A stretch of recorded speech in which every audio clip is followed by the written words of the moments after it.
Hi, I'm Michelle with College Swimming Guide. I was fortunate enough recently to be able to meet with a group of freshman and sophomore college swimmers, and I asked them what advice they have for high school seniors going through the recruiting process.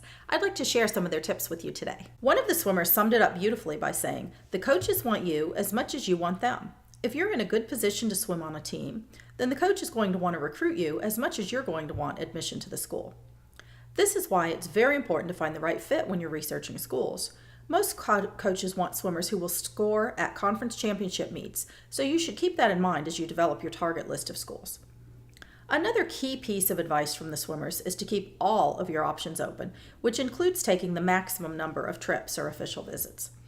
As a whole, the group recommended that swimmers start early in researching schools and look at and visit as many schools as they possibly can. They said it's just as valuable to visit a school you don't like as it is to visit a school you do like, because it helps you find what you want and what you like. Several of them said they wished they had started the research in their sophomore year. One swimmer said to ask as many questions as possible on recruiting trips.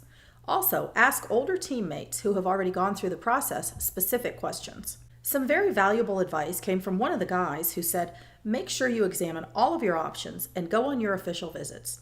Do not commit early just because everyone else is. You may think you know the whole story of a school after an unofficial visit or a junior day, but the official visit is the best way to know if it is the right school for you. Not only do you get to spend a night on campus, but you get a more in-depth look into the university and the team. Another swimmer said, don't get your heart set on any one school because the coaches are looking at a lot of swimmers and they can't make offers to everyone. Make sure that you have several options. And similarly, one of them said, don't feel discouraged if you don't receive a response from specific schools. There are plenty of other options that will recruit you if you wish to swim in college. Some great questions to ask when visiting a campus are, does this feel like home? Can I be successful in my sport as well as in the classroom? One of the swimmers said, if you have not already begun talking to college coaches, do so immediately. Do not be afraid to talk on the phone with coaches and have a list of prepared questions to ask when you do. Don't be afraid to ask for recruiting trips, as most coaches and programs would love to show you their school. Also, the recruiting trips are the best way to get a feel for the school, and they can be very fun. Some of them said, don't feel pressure to commit in the fall if you are a middle tier swimmer. A lot of schools save a few spots on their rosters for later spring commitments, and some even have spring recruiting trips available. One of the swimmers said there are plenty of opportunities to earn an athletic scholarship after your freshman year if you work hard enough.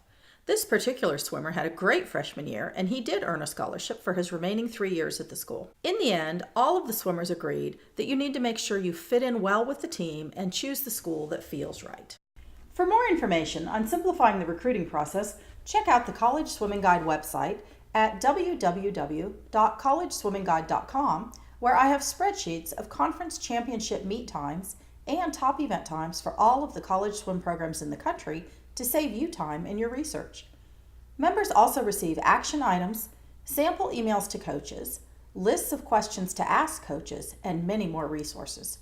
We also have a directory of all college swim programs in the country with information about each program and questions answered directly by the coaches, including practice schedules, when coaches prefer to be contacted by prospective recruits, whether the program offers scholarships, and what the coaches are looking for in a swimmer. I hope you consider becoming a College Swimming Guide member. Feel free to contact me through the website if you have questions about the material.